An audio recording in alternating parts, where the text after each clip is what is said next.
मैदान आहे एक प्रकारे. हो दुसरं मैदान. आणि 5 महिने झालं, तुम्ही 5 महिन्यात त्याला खर्च किती आहे तुम्हाला माहितच आहे. परत गोड्यासंग फेरा टाकाय, फेऱ्याला टाकाय म्हणलं तरी एका 2 फेऱ्या गेले की 4,000 रुपये जात होतं.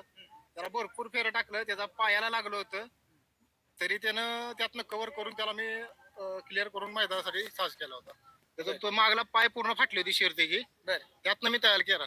तरी माझं मैदानात गेलं माणसं चेष्टा करायची, वासरू देतोय का, तर मी म्हणायचो देतो म्हणायचो, पण ती परत म्हणायची मग आता राहून दे, परत याची वासरू देतोय का असे करत चेष्टा.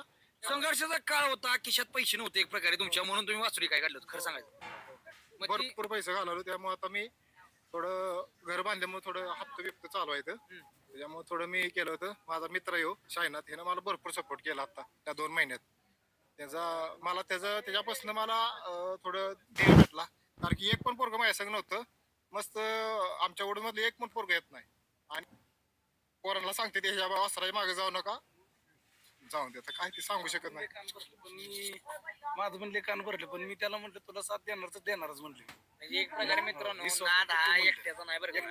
एकट्याचा नाद नाही, त्याच्यासाठी पोरं पाहिजे ती. पण काय पोरं म्हणजे काय म्हणजे वडापावरी माग लागून नाही, असं मनापासनं लागणारे पाहिजे. त्याला मी कारण त्या तिथं माणसाकडे म्हणलं पैसे नाही, त्या माणसाकडे नाही कोणी. त्यानं पण माझी स्वतःला पहिलं मैदान माळशिरस म्हटलं चल खेळायला, त्याचा पण कामाचा पगार होता, तर ते माझ्यासाठी माळशिरसला आला.